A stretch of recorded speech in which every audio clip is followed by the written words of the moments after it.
അന്ത്യകാലാഭിഷേകം സകല ജനത്തിന്റെയും കൊയ്ത്തുകാല സമയമല്ലോ ആത്മാവിൽ ഇറങ്ങണമേ.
എൻ്റെ പ്രിയപ്പെട്ടവരെ, ഉടമ്പടി ഒരു ഫെയ്ത്ത് ഫോർമേഷൻ പ്രോജക്റ്റാണ്.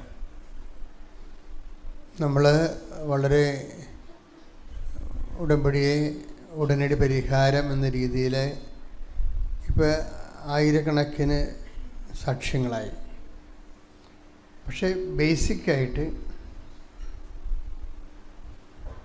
ഉടമ്പടി ഒരു ഫെയ്ത്ത് ഫോർമേഷൻ പ്രോജക്റ്റാണ്. ഫെയ്ത്ത് ഫോർമേഷൻ എന്ന് പറഞ്ഞാൽ എന്താണ്? വിശ്വാസ പരിശീലന പദ്ധതി. ഉടമ്പടി എന്താണെന്ന് ചോദിച്ചു കഴിഞ്ഞാൽ ഒറ്റ വാക്കാണ്. അതായത് എപ്പോഴും ഈ അനുഗ്രഹം പ്രാപിക്കുന്നതിന് മുമ്പ് ആ വ്യക്തി കടന്നു പോകേണ്ട കുറച്ച് മേഖലകളുണ്ട്. അനുഗ്രഹം പ്രാപിക്കും. നമ്മൾ ചിലർ ഒരു മേഖലയും കടന്നു പോകാതെ അനുഗ്രഹം മേടിക്കും. അത് ഉള്ള വിഷയം എന്ന് വെച്ച് കഴിഞ്ഞാൽ കുറച്ച് കഴിയുമ്പോൾ അനുഭവിക്കാൻ യോഗ്യതയില്ലാതെ വരും. അനുഗ്രഹം വാങ്ങിക്കുന്നതും അനുഭവിക്കാനുള്ള യോഗ്യതയും രണ്ട് വിഷയമാണ്. നമുക്ക് അനുഗ്രഹം എത്ര കിട്ടിയാലും അനുഭവിക്കാൻ പറ്റിയില്ലെങ്കിൽ എന്തു ചെയ്യും? അല്ലേ? അപ്പോൾ നമ്മൾ ഇന്ന് ധ്യാനിക്കുന്നത് അനുഗ്രഹം വാങ്ങിക്കുകയും അതേസമയം തന്നെ അത് അനുഭവിക്കാനുള്ള യോഗ്യത നേടിയെടുക്കുകയും ചെയ്യാനുള്ള ബിബ്ലിക്കൽ ഫോർമുലാസാണ് ഇന്ന് നോക്കുന്നത്.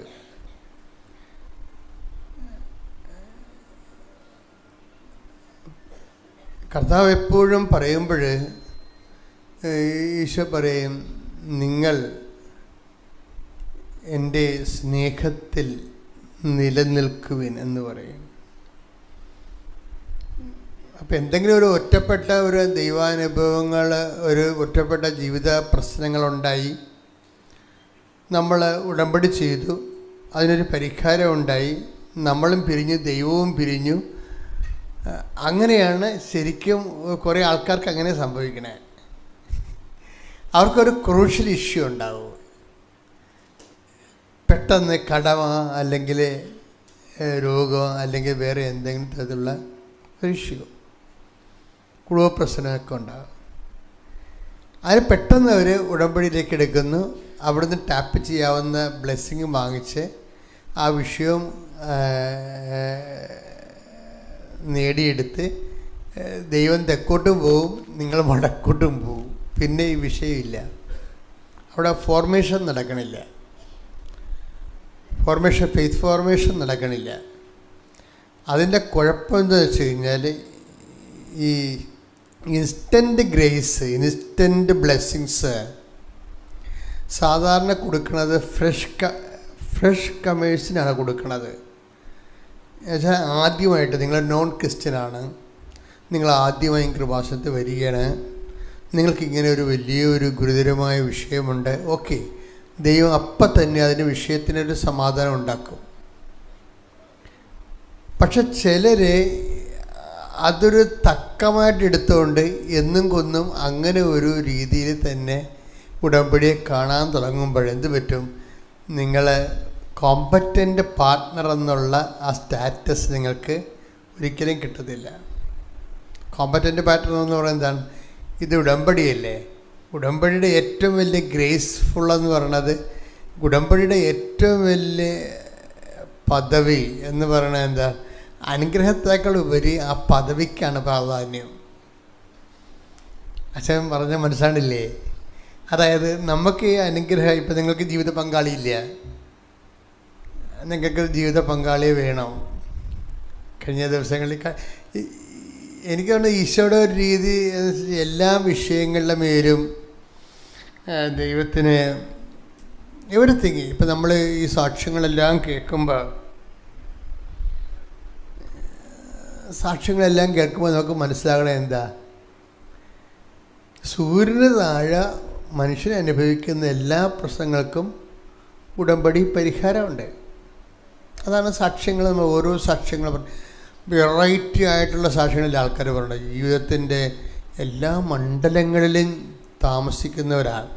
നമുക്കറിയാമല്ലേ, കൃപാസനത്തെ സാക്ഷ്യങ്ങൾ നമുക്ക് കേട്ടാൽ മനസ്സിലാകും.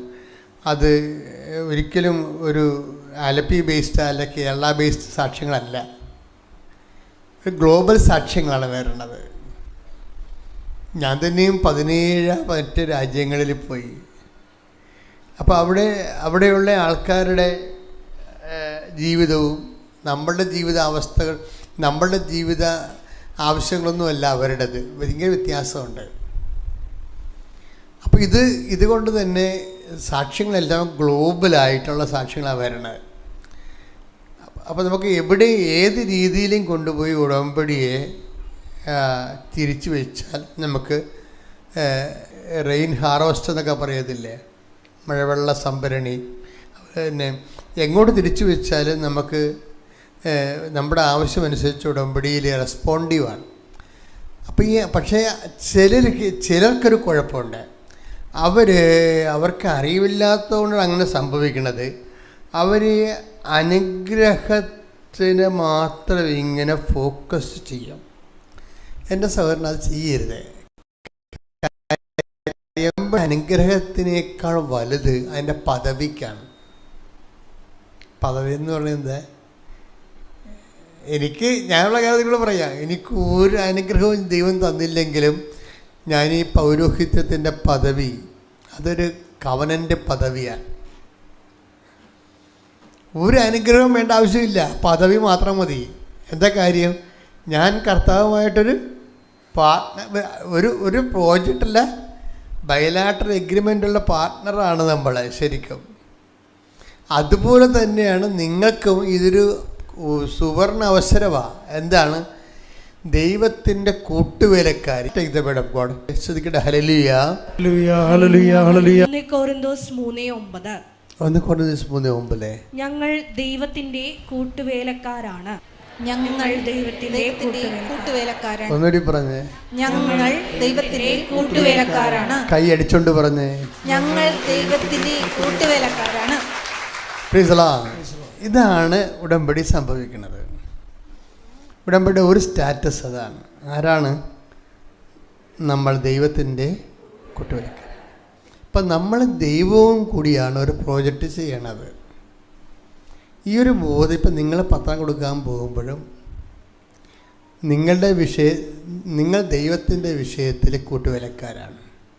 നിങ്ങൾ ഇൻ്റർവ്യൂവിന് പോകുമ്പോൾ ദൈവം നിങ്ങളുടെ വിഷയത്തിൽ കൂട്ടുവേലക്കാരനാണ്. അതാണ് വിഷയം. അങ്ങോട്ടും ഇങ്ങോട്ടുമാണ് ചോദിക്കുന്നത്. നമ്മൾ പത്രം കൊടുക്കാൻ പോകുമ്പോൾ ദൈവം നമ്മുടെ വിഷയത്തിൽ കൂട്ടുവേലക്കാരനാണ്. നമ്മൾ ഇൻ്റർവ്യൂവിന് പോകുമ്പോൾ അത് നമ്മുടെ കാര്യമാണ്, ദൈവം നമുക്ക് കൂട്ടുവേലക്കാരനാകും. ഇത്രയും നാൾ മനസ്സിലാക്കിയിരുന്നതിൽ നിന്ന് നമുക്ക് ഒരു അനുഗ്രഹവും ഉടമ്പടിയുടെ പുറത്തില്ല. അത്രയും പെർഫെക്റ്റാണ് ഉടമ്പടി. കഴിഞ്ഞ ദിവസങ്ങളിലേ എലിസബത്ത് ജീനയ്ക്ക് കുറേ സാക്ഷ്യങ്ങളുണ്ട്. അതിലൊരു സാക്ഷ്യം എന്ന് പറയുന്നത് അവളുടെ രോഗങ്ങളൊക്കെ മാറിയത് സാക്ഷ്യങ്ങളാണ്, നല്ല സാക്ഷ്യങ്ങളാണ്. ഉടമ്പടിയുടെ നേർച്ച വസ്തുക്കൾ ഉപയോഗിച്ച് ഗുരുതരമായ രോഗങ്ങളിൽ നിന്നൊക്കെ മാറിയതാണ്. ഞാനിവിടെ പറയാൻ ഉദ്ദേശിക്കുന്നത് അതല്ല. അവൾ ആ രോഗങ്ങളിൽ നിന്നെല്ലാം മാറി. അപ്പോൾ അവരുടെ ലൈഫ് ആദ്യം പ്രതിരോധമാണല്ലേ, പ്രതിരോധം. അതിനെല്ലാം അതിജീവിച്ചു വന്നപ്പോൾ പിന്നീട് എന്താണ്, എല്ലാം അതിജീവിച്ചു. പിന്നെ ജീവിതമാർഗ്ഗമില്ല. ആദ്യം നിക്കക്കളിയില്ലായിരുന്നു, രോഗിയായിരുന്നു. അതിനെ ഉടമ്പടിയിലൂടെ അതിജീവിച്ചു. അത് കഴിഞ്ഞപ്പോൾ പിന്നെ എന്താ, ജീവിതമാർഗമില്ല. ഈ ജീവിതമാർഗത്തിനും കർത്താവിൻ്റെ കയ്യിൽ എങ്ങനെയാണ് ദൈവം നമ്മളെ രക്ഷിക്കണമെന്ന് അജ്ഞാതമായ മാർഗങ്ങളാണ്. ഈ അജ്ഞാതമായ മാർഗങ്ങളിലൂടെ, ഈ വഴിയിലൂടെ ഇതിനു മുമ്പേ നീ പോയിട്ടില്ലെന്ന് പറയുന്നതും അജ്ഞാതമായ മാർഗങ്ങളിലൂടെ ദൈവം നമ്മളെ രക്ഷിക്കുക. വെച്ചാൽ നമ്മൾക്ക് അറിയാവുന്ന, ഇപ്പോൾ എന്താണ് എലിസബത്ത് ജീനയുടെ വിഷയം എന്താ? എലിസബത്ത് ജീന ഇങ്ങനെ കൃപാസനം ധ്യാനം കൂടിക്കൊണ്ടിരിക്കുമ്പോൾ അച്ഛൻ ധ്യാനത്തിലൂടെ പറയുകയാണ്, നിങ്ങളുടെ ഏജൻസിയുടെ നമ്പർ കെ ആണെന്ന്. കെയിൽ തുടങ്ങുവാണ്. കെയിലാണ് നിങ്ങളുടെ ഏജൻസിയുടെ നമ്പർ തുടങ്ങണത്. അതുകൊണ്ട് നിങ്ങൾക്ക് പ്രൊസീഡ് ചെയ്യാമെന്ന് ഞാൻ ധ്യാനത്തിലൂടെ പറയുകയാണ്. അങ്ങനെ കുറേ മെസ്സേജ് വരുവേ. നമ്മൾ ശ്രദ്ധിച്ചുകൊണ്ടിരിക്കുന്ന സമയത്ത് കുറേ മെസ്സേജ് വരും. അപ്പോൾ പറയാനുള്ളതാണെങ്കിൽ ഞാൻ പറയും. എനിക്കുള്ള മെസ്സേജ് ആണെങ്കിൽ ഞാൻ റിസർവ് ചെയ്യും.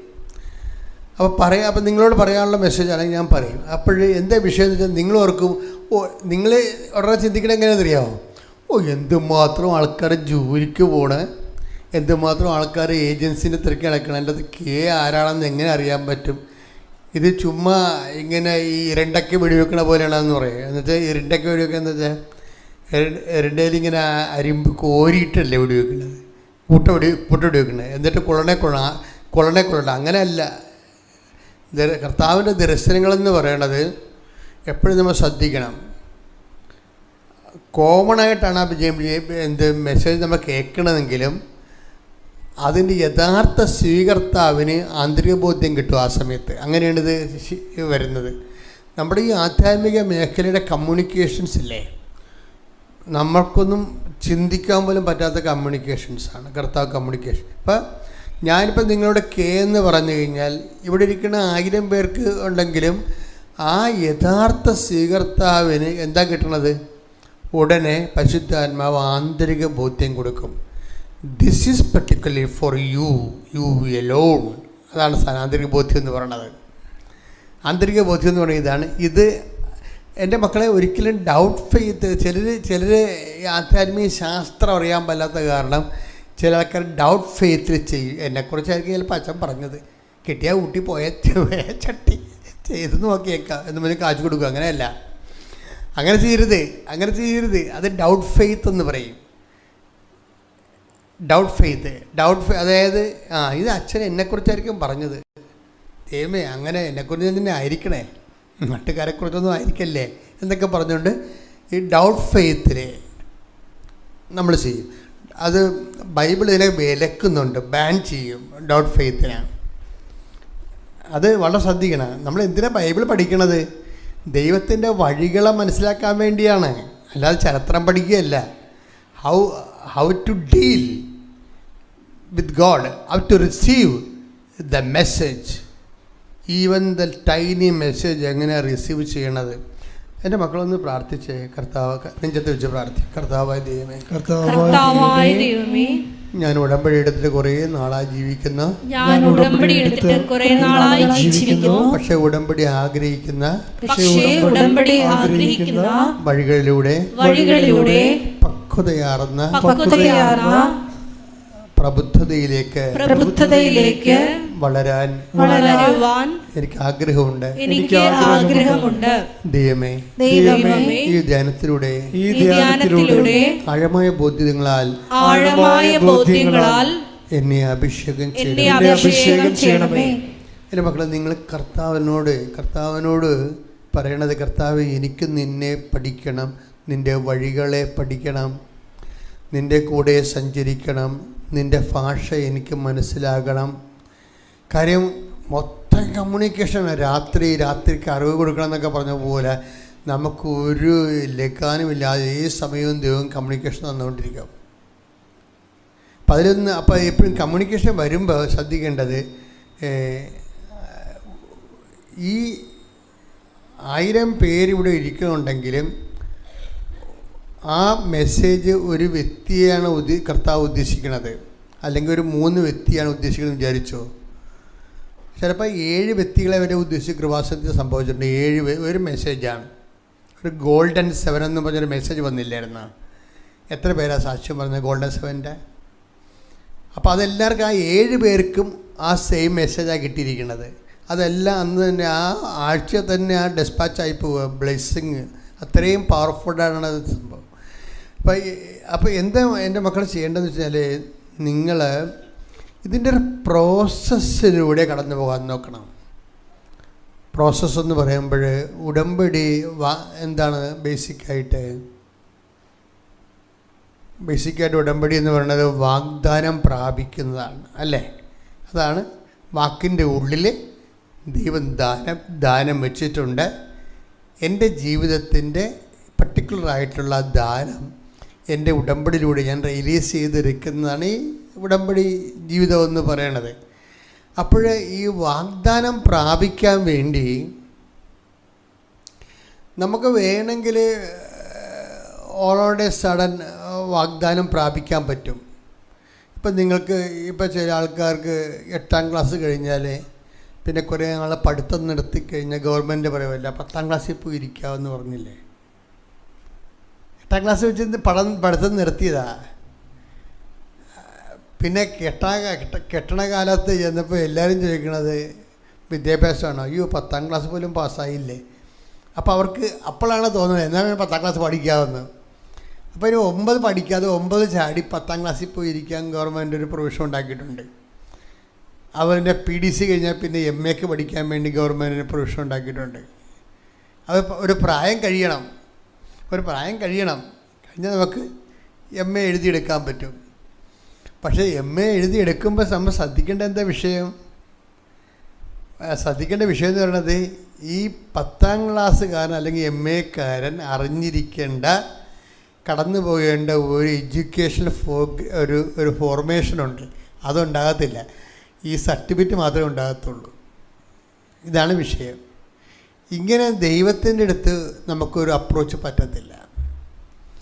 ഉടമ്പടിയിലൂടെ ആദ്യകാലങ്ങളിലൊക്കെ നമുക്ക് കിട്ടുന്ന അനുഗ്രഹം പിന്നെ കാതലായ ദൈവ-മനുഷ്യബന്ധമായിട്ട് ഇതിനെ കൺവേർട്ട് ചെയ്യണം. ഇതിൻ്റെ പ്രൊസീജിയർ എല്ലാം നിവർത്തിക്കൊണ്ട് പോകണം.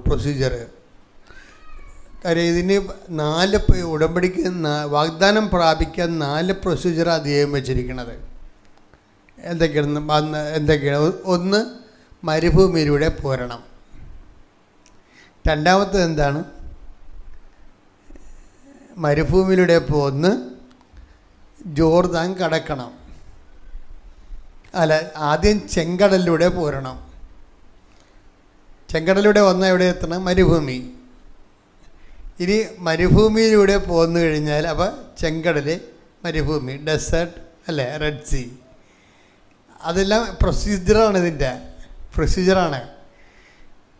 അത് കഴിഞ്ഞിട്ടാണ് ജോർദാൻ വരണത്. ജോർദാൻ നീന്തി കയറി വരുമ്പോഴാണ് ജെറീക്കോ പ്രത്യക്ഷപ്പെടുന്നത്. അപ്പം 4 പ്രൊസീജിയറിലൂടെയും പോരുന്ന ആൾക്കാരുണ്ട്. നല്ല സൂപ്പറായിട്ട് അതെല്ലാം ഓരോ പ്രൊസീജിയർ കഴിയുമ്പോഴും അവർ ബലമാകും, ദൈവമായിട്ടുള്ള ബന്ധത്തിൽ ബലമാകും. അപ്പം അതുകൊണ്ട് ആ ദൈവം അതാണ്, അങ്ങനെയുള്ള ഹെൽത്തി ആയിട്ടുള്ള കവനൻ്റ് ലൈഫാണ് ദൈവം ഉദ്ദേശിക്കുന്നത്. അപ്പം അതുകൊണ്ടാണ് ഞാൻ പറയണത്, ഈ 10ാം ക്ലാസ് നമുക്ക് ഇപ്പോൾ ഒരു 8ാം ക്ലാസ്സിൽ തോറ്റെന്ന് വിചാരിച്ചോ, പിന്നെ നമുക്ക് 10ാം ക്ലാസ് എഴുതിയെടുക്കാൻ സർട്ടിഫിക്കറ്റല്ലേ ഉണ്ടാകത്തുള്ളൂ. ചിലപ്പോൾ എഴുതി ഒപ്പിടാൻ പറയുമ്പോൾ അവർ മിക്കവരെ സുവായ ഇന്ദ്രായൊക്കെ ഒപ്പിടത്തുള്ളൂ. അതാണ് വിഷയം. അവർ ഷൂ എന്നൊക്കെ പറഞ്ഞ് ഒപ്പിട്ട് കളയാം. അങ്ങനെയല്ലല്ല, അവർ 10ാം ക്ലാസ്സുകാരൻ്റെ സ്റ്റാൻഡേർഡ് വേണം ആദ്യം. അതുപോലെ തന്നെ ഉടമ്പടി ഒരു 4 പുതുക്കെന്ന് പറയുമ്പോൾ ഉടമ്പടി 4 പുതുക്കിയ സ്റ്റാൻഡേർഡ് ഉണ്ടാകണം ആളിന്. അവിടെയാണ് ഒരു പ്രശ്നം വരണത്. അത് നിങ്ങൾ ശ്രദ്ധിക്കണം. ആ പ്രൊസീജിയർ പൂർത്തിയാകാത്തത് കൊണ്ടുകൊണ്ടാണ് കുഴപ്പങ്ങളാണ്. പ്രൊസീജിയർ അതായത് ഉടമ്പടി 4 പുതുക്കിയാൽ ആ 4 പുതുക്കിയ കൾച്ചർ അവർ കടന്നു പോയിട്ടുള്ള ഓരോ ഘട്ടം. ഇപ്പം തന്നെ ഉദാഹരണത്തിന് ചെങ്കടലിലൂടെ ഈജിപ്തിൽ നിന്ന് പോകുന്നതിന് ശേഷം പിതാക്കന്മാർ പിന്നെ കടന്നു പോകുന്ന ഏറ്റവും വലിയ വിഷയം ചെങ്കടലാണ്. വാഗ്ദാന നാട് പ്രാപിക്കുമ്പോൾ ഈ ഉടമ്പടി വാഗ്ദാനം പ്രാപിക്കുന്നതാണല്ലോ. അപ്പം ചെങ്കടലിലൂടെ ഉണ്ടാകുന്ന പ്രോസസ്സിങ് എന്താ? ചെങ്കടൽ കൊണ്ട് ദൈവം ഉദ്ദേശിക്കണത് എന്താ? പൗലോസ് അപ്പോസ്തലൻ പറയണത് പാപത്തിൽ നിന്നുള്ള മോചനമാണത്. അപ്പോൾ ഉടമ്പടിയുടെ ഒരു ഘട്ടം കഴിയുമ്പോൾ നിങ്ങളുടെ പാപം കുറഞ്ഞിരിക്കണം. അതാ വിഷയം. ഉടമ്പടി ഘട്ടം കഴിഞ്ഞാൽ ചില ആൾക്കാർ ചെങ്കടൽ കടക്കാതെ മരുഭൂമി കയറിയിരിക്കും. അതായത് ചെങ്കടൽ കടക്കത്തില്ല. അവർ കടക്കാതെ എന്തെങ്കിലും തരിട കാണിച്ച് അവർക്കിതുമായിട്ട് ബന്ധമില്ലല്ലോ. അപ്പം അതുകൊണ്ട് അങ്ങനെ ആ ഉടമ്പടിയുടെ ആ ഘട്ടം ആവശ്യപ്പെടുന്ന കാര്യങ്ങൾ ചെയ്യാതെ, ആ ഉപവാസമില്ലാതെ, എളിമപ്പെടാതെ, ഇപ്പം ചെങ്കടൽ എടുത്ത് 1 കൊരിന്തോസ് 10:1-2 സഹോദരങ്ങളെ നമ്മുടെ പിതാക്കന്മാരെല്ലാവരും മേഘത്തണലിൽ ആയിരുന്നുവെന്നും കടലിലൂടെ കടന്നുവെന്നും നിങ്ങൾ മനസ്സിലാക്കണമെന്ന് ഞാൻ ആഗ്രഹിക്കുന്നു. അവരെല്ലാവരും മേഘത്തിലും കടലിലും സ്നാനമേറ്റ് മോശയോട് ചേർന്നു. അപ്പൊ സ്നാനമാണ് ഉദ്ദേശിക്കുന്നത് അവിടെ. നമ്മുടെ പിതാക്കന്മാർ കടലിലൂടെ കടന്നു എന്നാണ്. പക്ഷെ കടലിലൂടെ കടന്നതിൻ്റെ ഉദ്ദേശം എന്താ? സ്നാനമാണ്. സ്നാനം എന്ന് പറഞ്ഞാൽ എന്താണ്? പാപത്തിൽ നിന്ന് കഴുകിക്കളയല്. ഉടമ്പടിയുടെ ഒരു ഘട്ടത്തിൽ ഈ സ്നാനം നടക്കണം. അതാണ് എൻ്റെ പ്രൊസീജിയർ എന്ന് ഞാൻ പറഞ്ഞത്. ഞാൻ ഇന്ന് വളരെ ഒരു വിഷണ്ണനാണ് ഒരു കാര്യത്തിൽ. കാരണം വെച്ച് കഴിഞ്ഞാൽ ഈ മനുഷ്യന് പൊതുവെ ജഡത്വമോ അങ്ങനെ എന്തൊരു സാധനം ഈ നമ്മുടെ ഈ കപ്പലുണ്ടല്ലോ, വലിയ കപ്പലിൻ്റെ അടിയിൽ കഴിഞ്ഞാൽ കപ്പൽ പുഴുവിനെ കാണാൻ പറ്റും. അതെന്തൊരു കക്കയാണ്. അത് വന്ന് കപ്പലിൻ്റെ അടിയിൽ ഇരുന്നിട്ട് അത് വലുതായി പിന്നെ അത് നിറച്ചിങ്ങനെ പുറ്റുപോലെ പിടിച്ച് കപ്പലിന് ദൂരം ഉണ്ടാക്കും. അതുപോലെ ഈ ആധ്യാത്മിക മേഖലയിൽ സ്ഥിരം വ്യാപരിക്കുന്ന ആൾക്കാരെ ഒക്കെ ഇതുപോലെ കപ്പൽ പുഴുവിൻ്റെ അസുഖങ്ങളുണ്ട്. അതെന്ന് വെച്ച് കഴിഞ്ഞാൽ നിങ്ങളിപ്പോൾ തന്നെ സ്ഥിരമായിട്ട് ഉടമ്പടി പുതുക്കാൻ തുടങ്ങിയാൽ നിങ്ങൾക്കും ആ വിഷയത്തിൽ ശ്രദ്ധിച്ചില്ലെങ്കിൽ ഉണ്ടാവും. നിങ്ങളിത് ടേക്ക് ഫോർ ഗ്രാൻഡഡ് എടുക്കും. ഇതൊക്കെ ഞങ്ങൾ കുറേ കേട്ടതാ, ഇതാണ് സാധനം, ഇങ്ങനെയാണ് സാധനം. ഇതൊക്കെ നമ്മളെപ്പോഴും കേൾക്കണതല്ലേ ഇത്. കേരളത്തിലും പൊതുവെ ഇപ്പം ഈ രോഗം കൂടുതലാണ്. കാര്യം 109 ധ്യാനകേന്ദ്രങ്ങളിലൂടെ കയറി ഇറങ്ങാത്ത ആൾക്കാർ ഒരു ധ്യാനകേന്ദ്രത്തിൽ തന്നെ 10 പ്രാവശ്യമൊക്കെ പോയിട്ട് ആൾക്കാരുണ്ട്. അപ്പം ഇങ്ങനെ പോയിട്ട് കപ്പൽ പുഴു അടിച്ചങ്ങനെ ഇരിക്കുകയാണ് ഈ സാധനത്തിന്. എന്താ കാര്യം വെച്ച് കഴിഞ്ഞാൽ ഇതൊക്കെ ഞങ്ങളെ കുറേ കേട്ടതാ എന്ന് വിചാരിച്ചുകൊണ്ട് നിങ്ങളുടെ നെഗറ്റീവ് ക്യാരക്ടറിൽ അഭിരമിക്കും. ആ പ്രൊസീജിയറിലൂടെ കടന്നു പോയെങ്കിലും അതിൻ്റെ പ്രൊസീജിയറിൻ്റെ ഒരു പ്രക്രിയ നമ്മളിൽ നടക്കത്തില്ല. മേഘത്തിലൂടെയും അതുപോലെ തന്നെ കടലിലൂടെയും കടന്നു പോകുമ്പോൾ സ്നാനപ്പെട്ടു എന്നാണ് കർത്താവിൻ്റെ വചനത്തിൽ എഴുതിയിരിക്കുന്നത്. ഉടമ്പടിയുടെ ആദ്യകാലങ്ങളിൽ തന്നെ സംഭവിക്കേണ്ട വിഷയമാണ് സ്നാനം. എന്ന് വെച്ച് കഴിഞ്ഞാൽ എന്താണ്? സ്നാനം പലതരത്തിലുള്ളതാണ്. മനസ്ഥിതിയിൽ സ്നാനം നടക്കും. മനസ്ഥിതിയിലെ സമീപനത്തിൽ സ്നാനം നടക്കും. പിന്നെ പാപത്തിൻ്റെ ചെയ്തികളിൽ സ്നാനം നടത്തും. അപ്പോൾ ഈ പ്രൊസീജിയർ ഒന്നും നടക്കാതെ അനുഗ്രഹത്തെ മാത്രം ടാപ്പ് ചെയ്യാൻ വേണ്ടി ഉടമ്പടിയിലൂടെ പോകുന്ന ആൾക്കാരുണ്ട്. അതുകൊണ്ടാണ് കുറച്ച് കഴിയുമ്പോൾ ഈ അനുഭവിക്കാൻ യോഗ്യതയില്ലാതെ വരുന്നതിൻ്റെ കാരണം അതാണ്. എപ്പോഴും അസമാധാനവും, അസമാധാനം സൃഷ്ടിച്ചുകൊണ്ടിരിക്കും എപ്പോഴും. അവരെന്താണ് സൃഷ്ടിക്കണമെന്ന് ചോദിച്ചു കഴിഞ്ഞാൽ അസമാധാനവും അന്തഛിദ്രവും സൃഷ്ടിച്ചുകൊണ്ടിരിക്കാം. ഇവിടെ അവരുള്ള സ്ഥലങ്ങളിലെല്ലാം ഇഷ്യൂസ് ഉണ്ടാക്കി ഡെവലപ്പ് ചെയ്തുകൊണ്ടിരിക്കാം. ഇത് വളരെ നിങ്ങളുടെ കുടുംബത്തിലുള്ള കാര്യമാണ് ഈ വിഷയം. ഒന്ന് പ്രാർത്ഥിക്കുക. കർത്താവായ ദൈവമേ, ഉടമ്പടിയുടെ ആദ്യത്തെ ഘട്ടമായ ചെങ്കടലിലൂടെ കടക്കുന്ന പ്രക്രിയ എന്റെ ആന്തരിക ജ്ഞാനസ്ഥാനത്തെ സൂചിപ്പിക്കുകയും അതിനപേക്ഷണീയമായി ശുദ്ധജീവിതം നയിക്കുവാൻ എന്നെ സഹായിക്കുകയും ചെയ്യണമേ. ശ്രുതികടെ മക്കളെ, കർത്താവിൻ്റെ വചനങ്ങൾ കേൾക്കുമ്പോൾ നിങ്ങൾ എളിമയോടെ സ്വീകരിക്കുകയും കർത്താവിൻ്റെ വചനങ്ങളിലൂടെ ദൈവികമായ സത്യങ്ങളെ വെളിപ്പെടുത്തി നിങ്ങൾക്ക് ആത്മീയ ആഹാരം കർത്താവ് ഒരുക്കുന്നതിന് ഓർത്ത് നന്ദി പറയുകയും സന്തോഷത്തോടെ അത് സ്വീകരിക്കുകയും ചെയ്യണം. അങ്ങനെ സന്തോഷത്തോടെയാണത് സ്വീകരിക്കണതെങ്കിൽ കുറച്ച് കഴിയുമ്പോൾ കർത്താവ് പിന്നെയും നമ്മളെ പരിപാലിച്ചുകൊണ്ടും പരിശീലിപ്പിച്ചുകൊണ്ടും ഇരിക്കും. പക്ഷെ ഒരു കാര്യം വ്യക്തമാണ്, നമ്മൾ പോകുന്നിടത്ത് ഈ വാഗ്ദാനം കർത്താവ് കൃത്യമായി പാലിച്ചുകൊണ്ട് നമ്മൾ പോകുന്നിടത്തെല്ലാം ദൈവത്തിൻ്റെ അടയാളം കാണിക്കാൻ പറ്റും. നമ്മൾ ദൈവത്തിൻ്റെ കൂടെയാണ്. കഴിഞ്ഞ ദിവസങ്ങളിൽ ആനിയമ്മ ഫ്രാൻസിസ് എന്നും പറഞ്ഞൊരു സാക്ഷ്യം പറഞ്ഞായിരുന്നു. ആനിയമ്മ ഫ്രാൻസിസ് ഭരണങ്ങാനത്തുള്ളതാണ്. ഒരു ഷാർജയിൽ ബിസിനസ് നടത്തുകയാണ്. അപ്പോഴവർ ഷാർജയിൽ 28 കൊല്ലമായിരുന്നു ബിസിനസ് നടത്തുന്നത്. പക്ഷേ അത്രയും 28 കൊല്ലമായിട്ട് വലിയ മില്യനെയർ ബിസിനസ്സാണ് നടത്തുന്നത്. പക്ഷെ അവർ വളരെ കൂളായിട്ടാണ് അവതരിപ്പിക്കുന്നത്. ഒരു മുറുക്കാ കച്ചവടം നടത്തണ പോലെയാണ് പറയണത്. അവർ ഒരു പെട്ടിക്ക നടത്തണ പോലെയാണ് പറയണത്. ആ വിഷയം അതായത് ഞാൻ ആ സാക്ഷ്യം കേട്ടപ്പോൾ എനിക്ക് അവർ പറയണത്, ഞാൻ എവിടെ പോയാലും എൻ്റെ കൂടെ അമ്മയുണ്ടാവും. അപ്പോൾ നമ്മൾക്ക് അവരുടെ പെറ്റമ്മയാണ് വരണമെന്നാണ്. പക്ഷെ അങ്ങനെയല്ല. മാതാവിനെക്കുറിച്ച് അവരെ അത്രയും ഇൻറ്റിമസിയോടെ സംസാരിക്കണത്. പിന്നെ അവർ പറഞ്ഞ കുറച്ച് കാര്യങ്ങൾ എനിക്കത് കൂടുതൽ ഇഷ്ടപ്പെട്ടായിരുന്നു. കാര്യം ഈ ബിസിനസ്സുകാർക്ക് എപ്പോഴും ഭയങ്കര പാടാണല്ലോ. ആധ്യാത്മിക ജീവിതം ഭയങ്കര പാടാണ്. അല്ലെങ്കിൽ അതിൻ്റെ കൃപ വാങ്ങിക്കണം. പക്ഷെ പല ബിസിനസ്സുകാർക്കും കൃപ ചോദിച്ചാൽ കിട്ടത്തില്ല. അതിൻ്റെ കാരണം കൃപയുടെ വഴികളിലൂടെ അല്ല അവർ സഞ്ചരിക്കണം. അതുകൊണ്ടാണ്. മനസ്സിലായില്ലേ? കൃപ ചോദിച്ചാൽ കിട്ടാത്തതിൻ്റെ കാരണം അവരുടെ പല വഴികളും കൃപയുടെ വഴികളിലൂടെ ആയിരിക്കത്തില്ല സഞ്ചരിക്കണത്. ആനിയമ്മയുടെ സാക്ഷ്യം വ്യത്യസ്തമാകുന്നതിൻ്റെ കാരണം ഇവർ പറയണത്,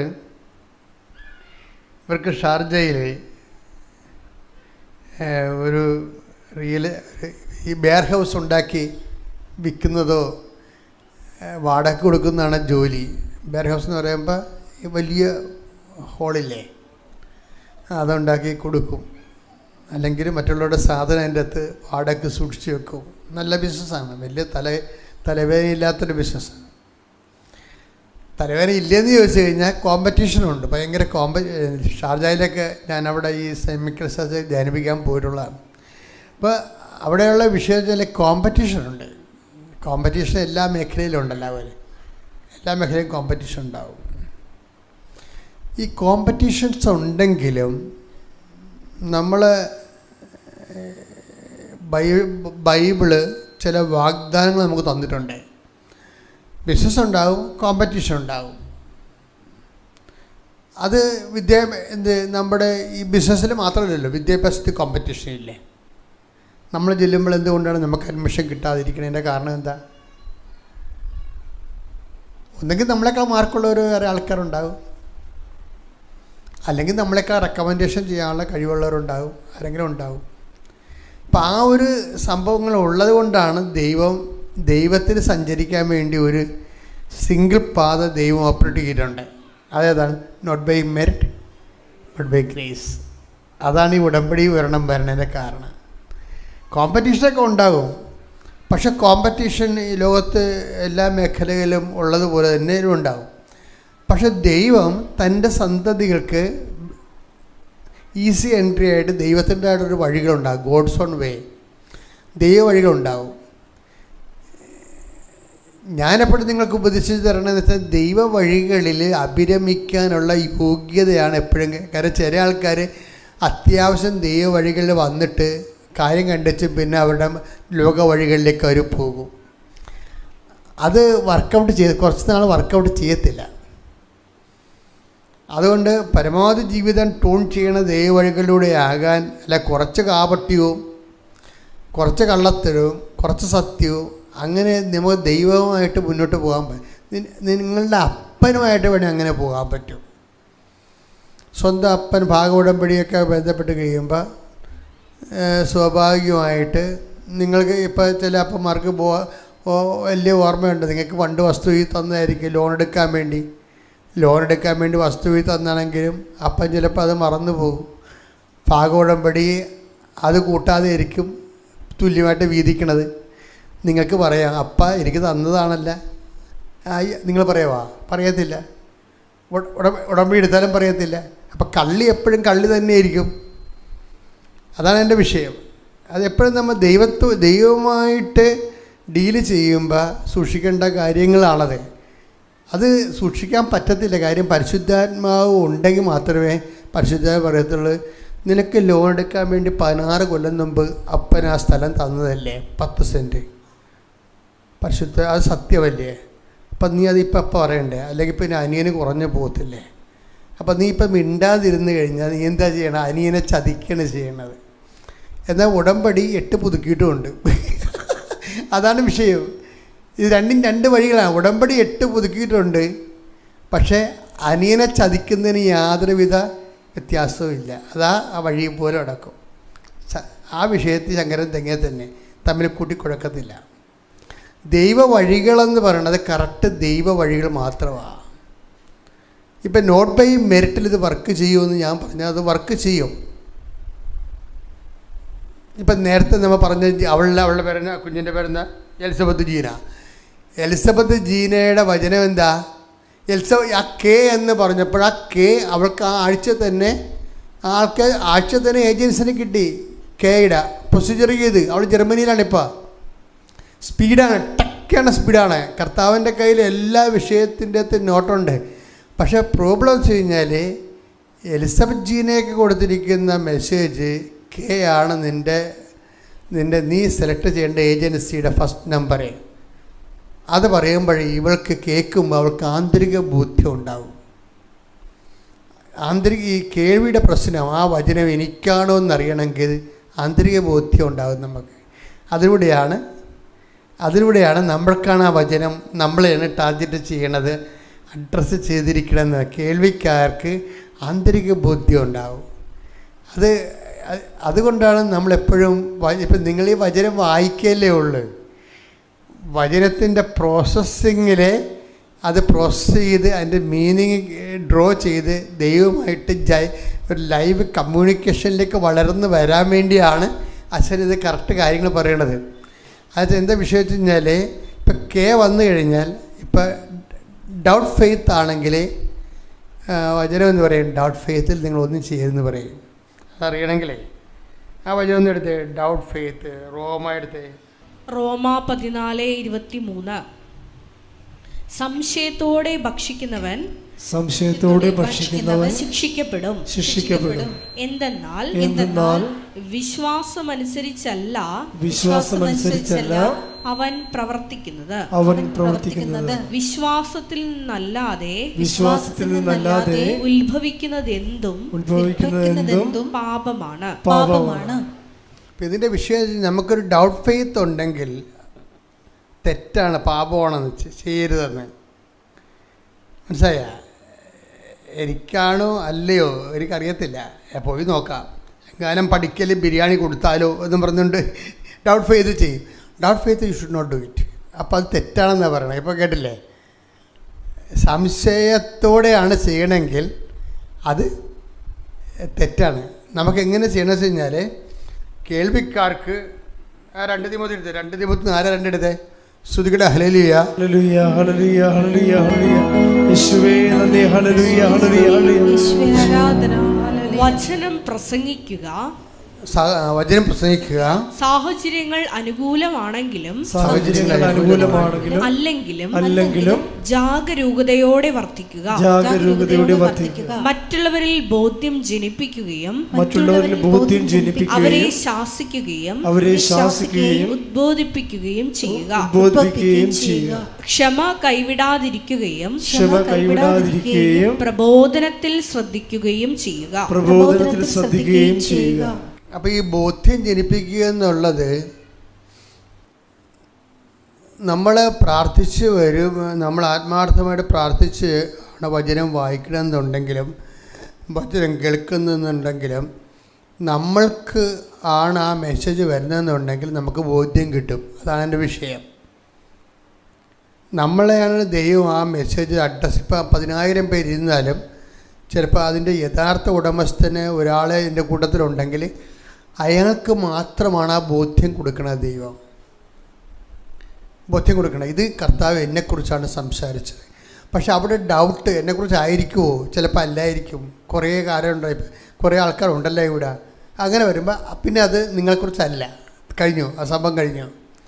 അങ്ങനെയാണ് ഈ വിഷയം നമ്മൾ ഡിസേൺ ചെയ്യണത്. എന്നിട്ട് വിവേചിക്കണത്. അങ്ങനെയാണ് വിവേചിക്കണത്. നിങ്ങൾക്കുള്ള മെസ്സേജാണെങ്കിൽ ഇടിവെട്ട് പോലെ ഒറ്റ ഷൂട്ട് നിങ്ങൾക്കപ്പം തന്നെ ബോധ്യപ്പെട്ടിരിക്കാം. അപ്പോൾ ഇതിൻ്റെ ഈ ഇന്ദ്രിയങ്ങൾ ഭയങ്കര സീരിയസ് ആണ്. നമ്മൾ വചനം കേൾക്കുന്നതിൽ ഇന്ദ്രിയങ്ങളെ ഇപ്പം നിങ്ങൾക്ക് മറ്റുള്ളവർ ഒക്കെ നിങ്ങളെ പള്ളിയിലൊക്കെ പോകുമ്പോൾ നിങ്ങളെ പിടിച്ചു നിർത്തിയിട്ട് ഓരോരോ കാര്യങ്ങളൊക്കെ പറയത്തില്ലേ? ചിലപ്പോൾ ശരിയായിരിക്കും, ചിലപ്പോൾ തെറ്റായിരിക്കും. പക്ഷെ നിങ്ങൾക്ക് പ്രയോജനം ഉണ്ടാകുവാന്നറിയത്തില്ല. പ്രയോജനമില്ലാത്ത ഒരു കാര്യവും നിങ്ങൾ കേൾക്കരുതെന്നുള്ളതാണ്. ഇപ്പം നാത്തൂൻ്റെ ഏഷണി ആയാലും അമ്മാവൻ്റെ മോൾ ചാടിപ്പോയ കാര്യമായാലും നിങ്ങൾ ഈ വചനത്തിൻ്റെ ചെവികൾ വെച്ചിട്ട് ഈ സാധനങ്ങളൊന്നും കേൾക്കരുത്. നിങ്ങൾക്ക് പറ്റുന്നൊരു അബദ്ധം ഇതിനിങ്ങനെ ചെവി അയ്യോ എന്നിട്ടാന്നും പറഞ്ഞുകൊണ്ടിരിക്കും. അതാണ് പക്ഷേ കർത്താവിന് വേണ്ടി നിങ്ങൾ സമർപ്പിച്ചിട്ടുള്ള ചെവികൾ നിങ്ങൾ ലോകത്തിന് വേണ്ടി ഉപയോഗിക്കുന്നു എന്നുള്ളതാണ് ചിലർക്ക് വരുന്നൊരു അബദ്ധം. ഇത് വളരെ സീരിയസ് വിഷയമാണ്. കർത്താവിന് വേണ്ടി നമ്മൾ ഉപയോഗിക്കുന്ന നമ്മുടെ ചെവികൾ, നാക്ക്, അത് ലോകത്തിൻ്റെ കാര്യങ്ങൾക്ക് വേണ്ടി ഉപയോഗിക്കുമ്പോൾ ബേസിക്കായിട്ട് നിങ്ങൾ ആരായി? നിങ്ങൾ ലോകത്താനായി മാറി. സിമ്പിളല്ലേ? നിങ്ങൾ 10 വട്ടം ഉടമ്പടി എടുത്താലും 14ാമത്തെ വട്ടം ഒരു ഉടമ്പടിയും ഇല്ലാതെ ജീവിക്കുന്ന ഒരു പെരിച്ചാഴി വന്നു വെച്ച് നിങ്ങളോട് എന്തെങ്കിലും കാര്യങ്ങൾ പറഞ്ഞാൽ നിങ്ങൾ ചെവി കൊടുത്താൽ അവിടെ റാങ്കിലായി നിങ്ങൾ ഉടനെ ഓട്ടോമാറ്റിക്കലായിട്ട്. അതുകൊണ്ടാണ് ബൈബിൾ എപ്പോഴും പറയുന്നത് നിങ്ങൾ അവരെ വിട്ടുപോരൂ, അവരന്തരെ നയിക്കുന്ന അന്തരാണ് എന്നൊക്കെ ഈശോ പറയണില്ല. എന്താണ്? ഒരു വേർപാട് എപ്പോഴും വരുന്നുണ്ട് ഇതിൻ്റെ അകത്ത്. ഉടമ്പടിയിൽ ദൈവം ഉടമ്പായിരിക്കുന്ന ആൾക്കാർ ലൗകിക ദൈവത്തിന് പ്രാധാന്യം കൊടുക്കാതെ വചനത്തിന് പ്രാധാന്യം കൊടുക്കാതെ ജീവിക്കുന്ന ആൾക്കാരുടെ ഉപജാപങ്ങളിൽ പങ്കെടുക്കരുത്. കാര്യം നിങ്ങൾക്കത് താല്പര്യമില്ല. ആ വർത്തമാനം കേട്ടാൽ അവരവരുടെ വഴിക്ക് പോയിക്കൊള്ളും. നിങ്ങൾക്ക് താല്പര്യം ഉണ്ടെന്ന് തോന്നണ കൊണ്ടാണ് അവർ നിങ്ങളോടത് പറയണത്. അവർക്ക് അത് മാത്രമേ പറയാനുള്ളൂ. അതാണ് വിഷയം. വേറെ ഒന്നും അവർക്ക് അറിയത്തില്ല. അങ്ങനെയുള്ള ആൾക്കാരുമായിട്ട് നമ്മൾക്ക് റിലേഷൻസ് വളരെ കാര്യമാത്രമായ റിലേഷൻസേ പറ്റത്തുള്ളൂ. എന്ന് വെച്ച് കഴിഞ്ഞാൽ അത്യാവശ്യം വേണ്ട കാര്യങ്ങൾക്ക് വേണ്ടി മാത്രം. അപ്പം അതുകൊണ്ട് ഒന്ന് പ്രാർത്ഥിച്ചേ. കർത്താവായ ദൈവമേ, കർത്താവായ ദൈവമേ, അങ്ങയുടെ വചനങ്ങൾ കേൾക്കുന്നതിന് അങ്ങയുടെ വചനങ്ങൾ കേൾക്കുന്നതിന് എൻ്റെ കാതുകളെ ഞാൻ സമർപ്പിക്കുന്നു. എൻ്റെ കാതുകളെ ഞാൻ സമർപ്പിക്കുന്നു. അങ്ങയുടെ വചനങ്ങൾ സ്വീകരിക്കുന്നതിന് അങ്ങയുടെ വചനങ്ങൾ സ്വീകരിക്കുന്നതിന് പരിശുദ്ധ അമ്മയെ പോലെ അതനുസരിച്ച് ജീവിക്കുന്നതിന് എൻ്റെ സമർപ്പണത്തെ സഹായിക്കണമേ. അപ്പം നിങ്ങളെ ഇങ്ങനെയുള്ള കാര്യങ്ങൾക്കെല്ലാം ഉടമ്പടി വിഹിതമായിട്ട് ദൈവത്തിൻ്റെ പങ്കാളി കൂട്ടുവേലക്കാരായിട്ട് ജീവിക്കണമെന്ന് ദൈവം തോന്നുകയും ദൈവത്തിൻ്റെ കൂട്ടുവേലക്കാരായത് കൊണ്ട് തന്നെ സാത്താൻ്റെ കൂട്ടുവേലക്കാരുമായിട്ട് നമ്മൾ വേറെ പിരിയുന്ന ഇല്ലേ? ദൈവത്തിൻ്റെ കൂട്ടുവേലക്കാരായത് കൊണ്ടാണ് നമ്മൾ ഇതുപോലെ സാത്താൻ്റെ കൂട്ടുവേലക്കാരുമായിട്ട് നമുക്കൊന്നും നഷ്ടപ്പെടാനില്ല. നിങ്ങളെ ചിലപ്പോൾ അവർ കടം മേടിച്ച കാശ് വീണ്ടും വന്ന് ചോദിക്കുന്നേ ഉള്ളൂ, അതുണ്ടെങ്കിൽ കൊടുക്കുക, അത്രേ ഉള്ളൂ. വേറെ പ്രശ്നം ഇങ്ങനെയുള്ള ആൾക്കാർ അത്രേ ചെയ്യത്തുള്ളൂ. അപ്പം ആരെയും പേടിക്കേണ്ട കാര്യങ്ങളൊന്നുമില്ല. മറിച്ച് നിങ്ങളെ ദൈവതിരുസന്നിധിയിൽ നമുക്ക് കിട്ടിയിരിക്കുന്ന ഏറ്റവും വലിയൊരു ദൈവദാനമാണ്. ഇത് വെച്ച് നമുക്ക് പിടിച്ച് ദൈവത്തിൽ നിന്ന് വളരണം. കർത്താവ് നമ്മുടെ കൂടെ എവിടെ ചെന്നാലും ഉണ്ടാവും. ഇപ്പോൾ ആനിയമ്മ പറഞ്ഞില്ലേ, ആനിയമ്മ ഫ്രാൻസിസ് പറഞ്ഞെന്താ? ആനിയമ്മ ഫ്രാൻസിസ് പറഞ്ഞത്, ഞാനിങ്ങനെ ലക്ഷങ്ങളുടെ ബിസിനസ്സൊക്കെ നടത്തുന്നെങ്കിൽ എനിക്ക് ആക്രാന്തമൊന്നുമില്ലെന്ന്. അത് ശരിയാണ്, കൂളാണ്. കൂടുതലുണ്ടാക്കണമെന്ന് ആക്രാന്തമൊന്നുമില്ല. പിന്നെ ഞാൻ ദൈവത്തിൽ നിരക്കാത്തൊന്നും ചെയ്യത്തില്ല, ഇതുവരെ ചെയ്തിട്ടില്ല, ഇനി ചെയ്യത്തുമില്ല. അങ്ങനെയൊക്കെ ഒരു ബിസിനസ്സുകാർക്ക് പറയാൻ ഭയങ്കര കാര്യം. ബിസിനസ്സുകാർ പകുതി മുക്കാലും ദൈവത്തിൽ നിരക്കാതെ ചെയ്യുന്ന പാർട്ടിയാണ്. അപ്പോൾ ഇവർ വന്നിച്ചും പറയണത്, ഞാൻ ദൈവത്തിന് നിരക്കാത്തത് ഇന്ന് വരെ ചെയ്തിട്ടില്ല, ബിസിനസ്സിൽ ചെയ്യത്തുമില്ല, അതിൽ കുറഞ്ഞ ലാഭം എനിക്ക് മതി. അത് നിലപാടാണ് ശരിക്കും. ഉടമ്പടിയും നിങ്ങൾക്ക് തോന്നണ്ട, ഉടമ്പടിയും ദൈവമായിട്ട് ജീവിതം എന്ന് പറയണത് എല്ലാ മേഖലകളിലും ഒരു നിലപാടാണ്. അപ്പോൾ ബിസിനസ്സിൽ വരുമ്പോൾ നിങ്ങളുടെ എല്ലാവിധ ആ പണ്ട് എങ്ങനെയാണ് പിശാചിൻ്റെ കൂടെ ജീവിച്ചിരുന്ന കാലത്ത് നിങ്ങൾ ചെയ്തത് അതുപോലെ ഇപ്പം ചെയ്യുകയും ദൈവത്തിനെ പോലും അനുഗ്രഹം തട്ടിച്ചു പിടിക്കാൻ വേണ്ടി നിങ്ങൾ അവിടെ നിന്നുകൊണ്ട് മോങ്ങുകയും പ്രാർത്ഥിക്കുകയൊക്കെ ചെയ്യുകയും ചെയ്യുമ്പോൾ ഇതൊന്നും വർക്കൗട്ട് ചെയ്യത്തില്ല. കാര്യം ബൈബിളിൻ്റെ ABCD അറിയാൻ പാടില്ലാത്തത് കൊണ്ട് സംഭവിക്കുന്ന കുഴപ്പമാണിത്. അതുകൊണ്ടാണ് കൃത്യമായിട്ട് ഇവർ പറയണത്, എനിക്ക് ഇന്ന് വരെ ഞാൻ ദൈവത്തിന് മാറ്റി നിർത്തി ഒരു കച്ചവടം ചെയ്തിട്ടില്ല, ചെയ്യത്തുമില്ലെന്ന്. ഇപ്പം എന്നെ സംഭവിച്ചാൽ അങ്ങനെ ഇപ്പം നമുക്ക് ഒരു ബിസിനസ് ആകുമ്പോൾ നമ്മളെന്താ ബിസിനസ് ചെയ്യണം? ജീവിക്കാൻ വേണ്ടിയല്ലേ. അതിൻ്റെ മിനിമം ലാഭം ദൈവം, ഒരു വളഞ്ഞ വഴിയൊന്നും ഇല്ലെങ്കിലും ദൈവം ഉണ്ടാക്കി തരും. ഇപ്പോൾ ഇവരൊരു ഷാർജയിൽ സ്ഥലം മേടിക്കുമ്പോൾ കഥ പറയുന്നുണ്ട്, നല്ല രസമാണ് കേൾക്കാൻ. അപ്പോൾ അവർക്ക് 150 സ്ക്വയർ ഫീറ്റ് സ്ഥലം വേണം. ഒരു സ്ക്വയർ ഫീറ്റിന് 115 ദിർഹം. അപ്പോൾ അവർ റിയൽ എസ്റ്റേറ്റുകാരോട് സ്ഥലം ബാർഗെയിൻ ചെയ്തപ്പോൾ ഇവർ എഴുതി കൊടുത്ത്, ഒരു സ്ക്വയർ ഫീറ്റിന് 100 ദിർഹമാണെങ്കിൽ, ഇപ്പം 100 സ്ക്വയർ ഫീറ്റ് 100 ദിർഹം എന്ന് പറയുമ്പോൾ നമ്മുടെ 26 രൂപയാണ് ദിർഹം. അപ്പോൾ 100 എന്ന് പറയുമ്പോൾ 22,600 രൂപ സ്ക്വയർ ഫീറ്റിന്. അങ്ങനെ ഞാൻ എടുത്തോളാം എന്ന് പറഞ്ഞ് ഇവർ പറയുകയാണ്. അപ്പോൾ അത് പറഞ്ഞ് അവർ ചിരിച്ച്, അത് കിട്ടത്തില്ലെന്ന് പറഞ്ഞ് 6 മാസം കഴിഞ്ഞപ്പോൾ, ഒരു 2 ആഴ്ച കഴിഞ്ഞപ്പോൾ ഇവർ വീണ്ടും ഇവരുടെ അടുത്ത് ചെന്ന്, അതൊരു എക്സ്പോയിലാണ് പോയത്, റിയൽ എസ്റ്റേറ്റുകാരുടെ എക്സ്പോയിൽ ചെന്നപ്പോൾ ഇവർ പറഞ്ഞ സ്പോട്ട് റിയൽ എസ്റ്റേറ്റുകാർ അവിടെ ഇരിപ്പുണ്ട്. ഒരു സ്ക്വയർ ഫീറ്റിന് 100 ദിർഹമാണെങ്കിൽ എടുക്കാമെന്ന് പറഞ്ഞത്. അവരിപ്പോൾ പറയണത് 65 ദിർഹത്തിന് തരാമെന്ന്. ഇത് മനസ്സാകാതെ ഉണ്ടായി, ഈ ബിസിനസ് മനസ്സാകണില്ല. എന്ന് വെച്ച് കഴിഞ്ഞാൽ 115 വേണമെന്ന് പറഞ്ഞ ആൾക്കാരോട് 100 എടുത്തോളാം എന്ന് പറഞ്ഞതാണ്. പിന്നെ അതാ ബിസിനസ് അവർ കൊടുക്കാമെന്ന് പറഞ്ഞിരുന്നെങ്കിൽ അപ്പം കൊടുത്തേനോ. ഇറ്റ്സ് ഓക്കെ മാഡം, ഞങ്ങൾക്ക് സെറ്റാണെന്ന് പറയണമെങ്കിൽ അപ്പം ഇത് ഡീലായി പോയിരും. മാതാവ് അവരെ കൊണ്ട് ഡീല് ചെയ്യിച്ചില്ലത്, അതാണ് ബിസിനസ്. എന്നിട്ട് ഒരു 6 മാസം കഴിഞ്ഞപ്പോൾ വീണ്ടും ഇവരെ കാണുകയാണ്. കാണുമ്പോൾ പറയാണ്, ആ സ്പോട്ടിന് 65 ദിർഹത്തിനാണെങ്കിൽ തരണതിന് കുഴപ്പമില്ലെന്ന്. അപ്പം തന്നെ അത് ഡീലായി. ഇവരാണ് 100 പറഞ്ഞതെന്ന് ഓർക്കണം. അതാണ് ബിസിനസ്. ഇവരാണ് 100 പറഞ്ഞത്. 100 പറഞ്ഞതിന് അന്ന് അവർ സമ്മതിച്ചിരുന്നെങ്കിൽ ഈ 100 വെച്ചവർക്ക് നഷ്ടപ്പെട്ടു തരാം. അന്നവർ സമ്മതിക്കാതെ ഇന്ന് 65-ന് സമ്മതിക്കുമ്പോൾ ഈ ബിസിനസ് ആരാണ് ചെയ്തിരിക്കുന്നത്? അമ്മയാണ് ചെയ്തിരിക്കുന്നത്. അതാണ് വിഷയം. അതായത് നമ്മൾ ലാഭം ഉണ്ടാക്കാൻ വേണ്ടിയാണ് ദൈവത്തിനെ വഞ്ചിക്കണതും പറ്റിക്കണതും, ദൈവത്തിൻ്റെ കണ്ണിൽ പൊടിയിടണതും. പക്ഷേ ദൈവത്തിൻ്റെ കണ്ണിൽ പൊടിയിട്ടിട്ടൊരു പൈസ എനിക്ക് വേണ്ട എന്ന് ഒരുത്തൻ്റെ സ്റ്റാൻഡ് എടുത്ത് കഴിഞ്ഞാൽ നീ നിന്റെ കുഞ്ഞുങ്ങളും ജീവിക്കാനുള്ള സത്യസന്ധമായ വേണം. സത്യസന്ധമായ പൈസ കർത്താവ് ബിസിനസ്സിലൂടെ നിനക്ക് തരും. കൈയടിച്ച് ശ്രദ്ധിക്കട്ടെ. അല്ലല്ലേ?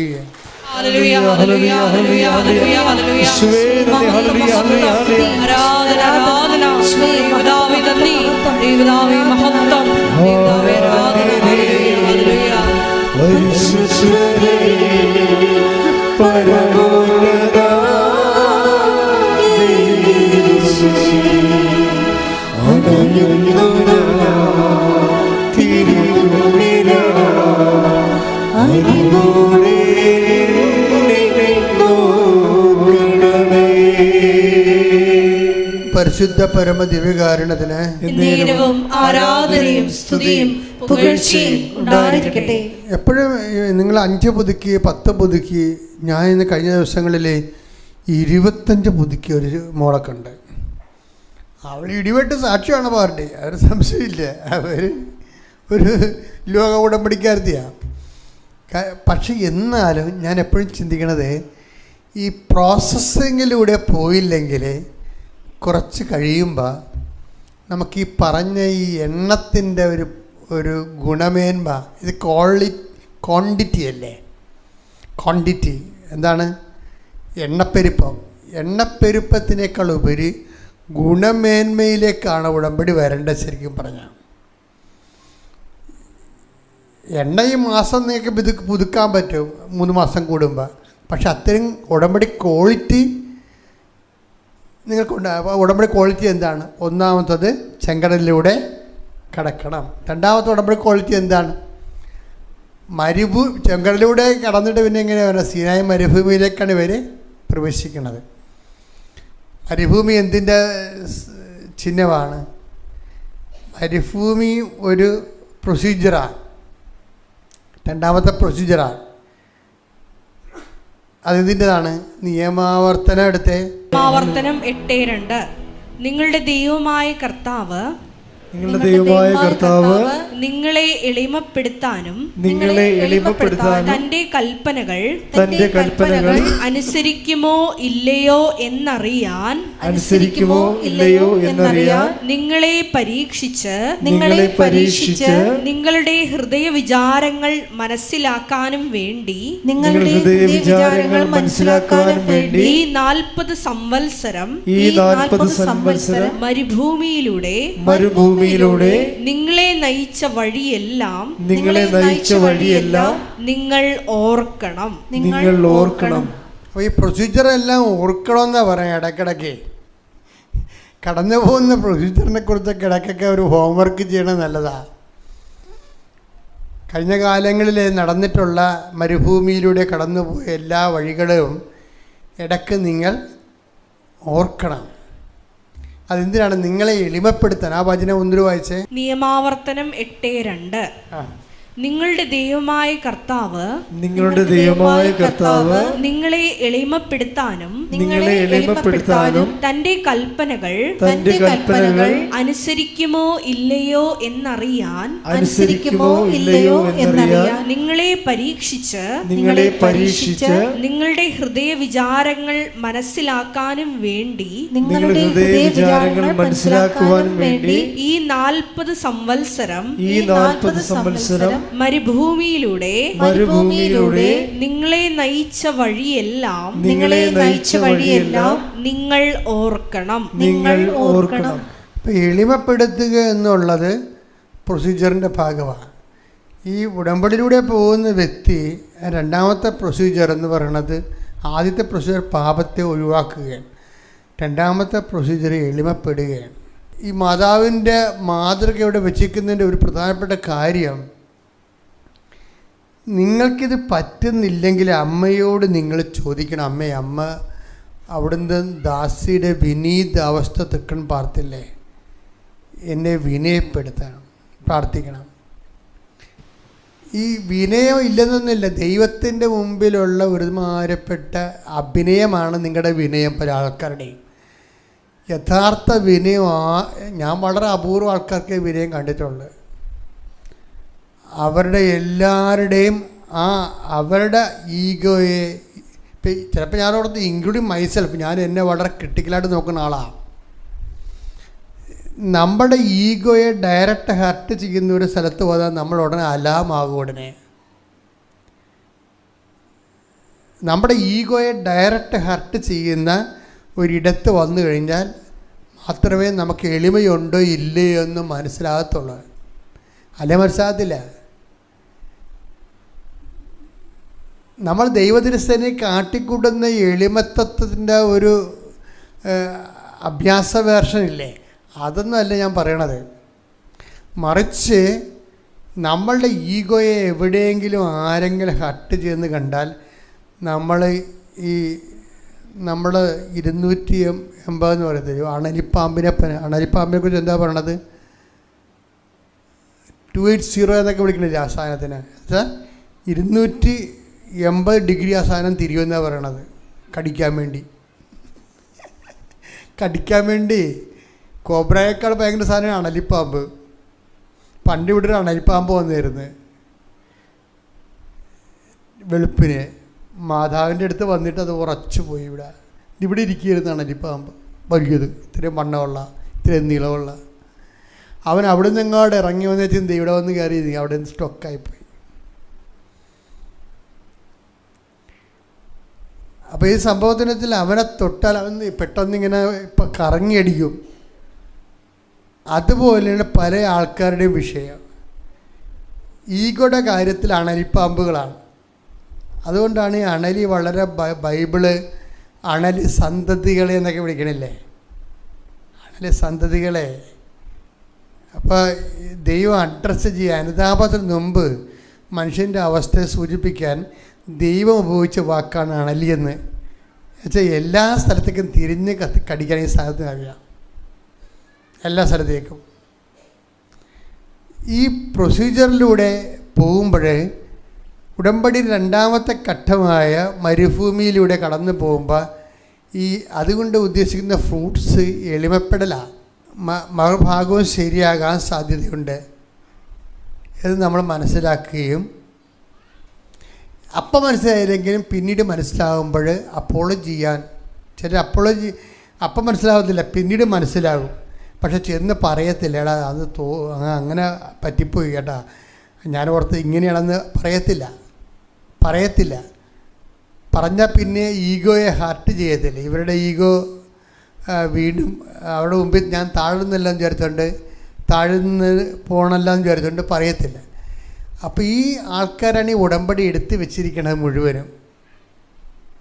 അതാണ് വിഷയം. അണലിപ്പാമ്പുകൾ ഒത്തിരി പേര് ഉടമ്പടി എടുത്തിട്ടുണ്ട്.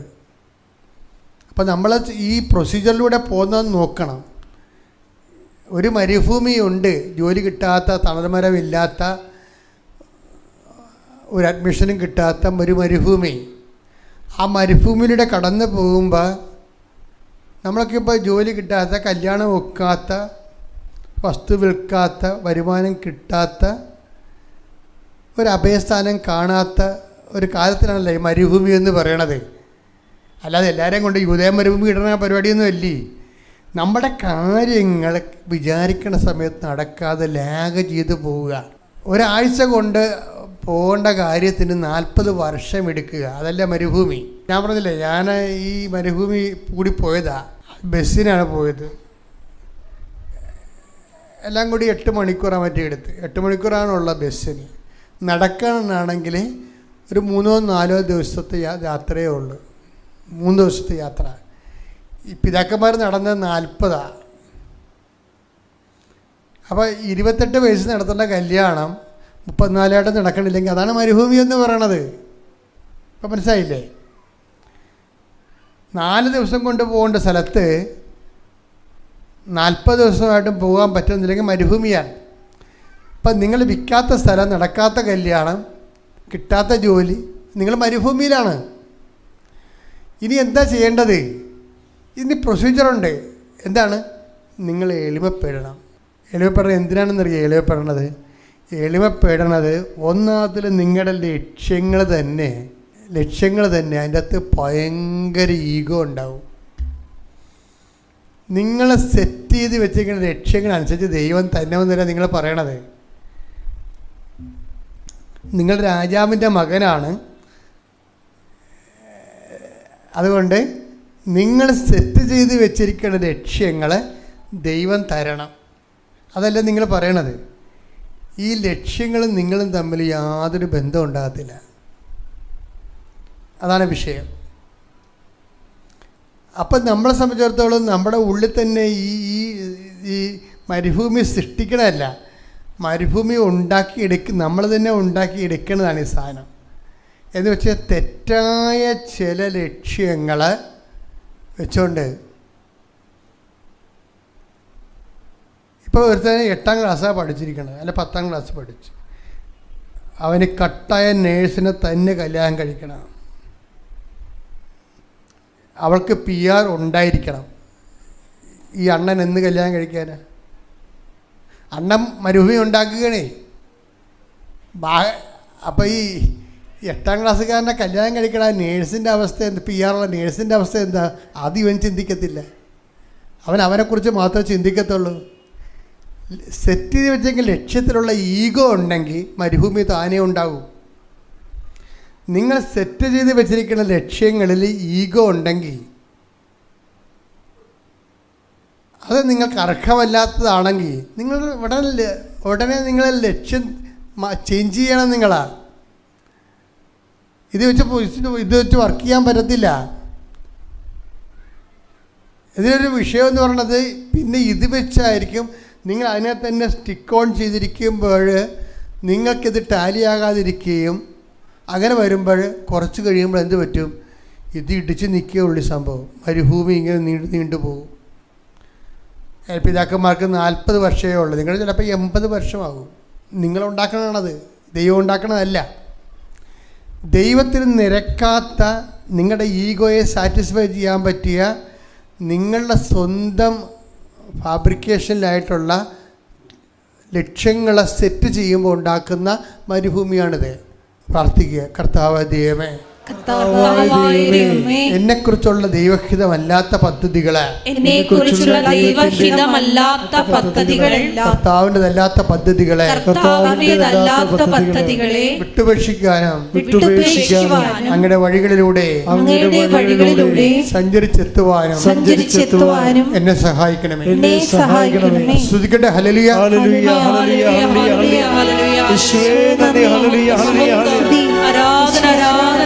ദൈവദാവേ നന്ദി, ദൈവദാവേ മഹത്വം, ദൈവദാവേ ആരാധന.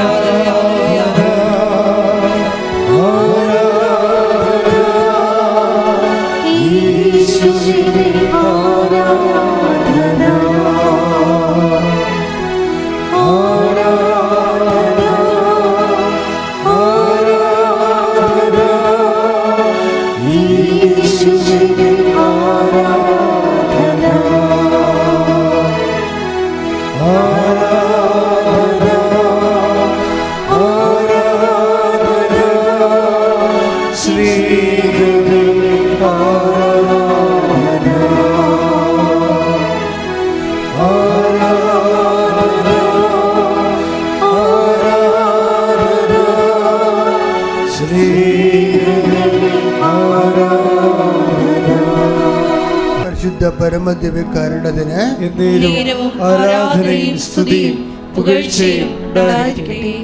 ഇപ്പം നമ്മൾ 2 പ്രൊസീജിയർ കണ്ടായിരുന്നു അല്ലേ?